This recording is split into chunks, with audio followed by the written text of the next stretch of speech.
There Jesus is going through the streets of Jerusalem. Oh, he suffers so much pain carrying his own cross. Where are they going?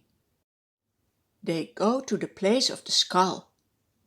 This place is also called Golgotha or Calvary. It is just outside the city, near the gate. A certain man from Cyrene is passing by on his way in from the country. His name is Simon. He is the father of Alexander and Rufus. When the soldiers see him, they shout, "Come here!"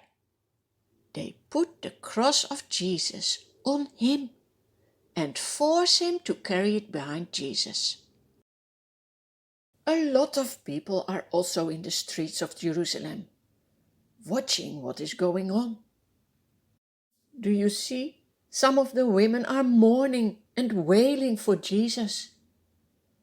Jesus turns and says to them, "Daughters of Jerusalem, do not weep for me. Weep for yourselves and for your children. There comes a time when you will say, 'Blessed are the ones who don't have children.' There comes a time that you will say to the mountains, 'Fall on us,' and to the hills, 'Cover us.' For if people do these things to me, what will happen to those who live in sin?" Two other men, both criminals, are also led out with Jesus to be executed.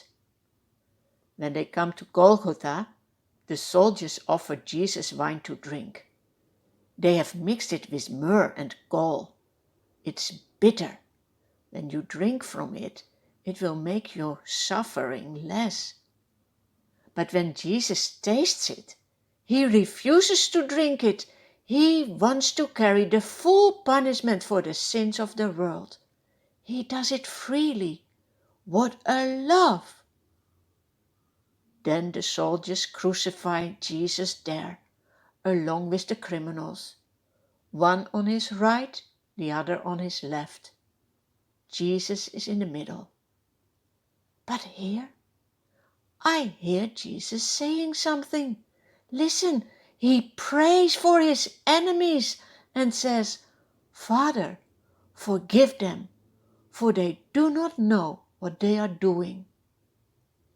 How great is Jesus' love for sinners.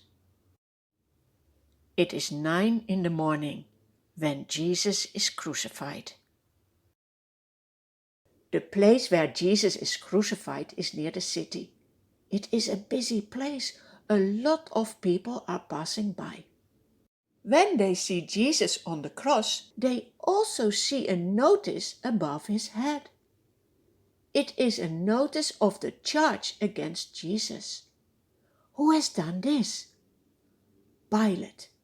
The notice is written in 3 different languages, in Aramaic, Latin, and Greek, so that everyone can read it. Do you see the words? It says, "This is Jesus of Nazareth, the King of the Jews." It makes the Jews angry. They don't want Jesus to be their king. The chief priests go to Pilate and protest, "Do not write 'the King of the Jews,' but that this man claimed to be King of the Jews." Pilate doesn't want to change anything. He says, "What I have written, I have written." Before the soldiers had crucified Jesus, they had taken off his clothes.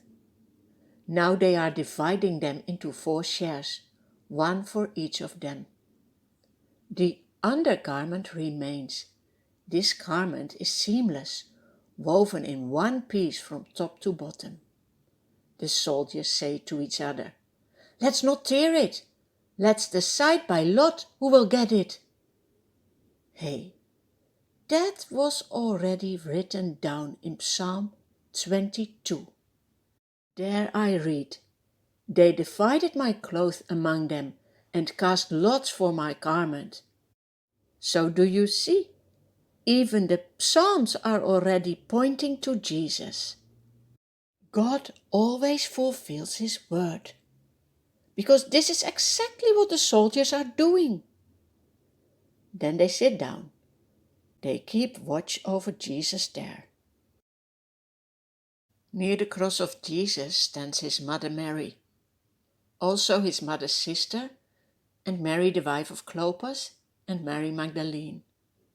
They are so sad. There is also a disciple of Jesus, John.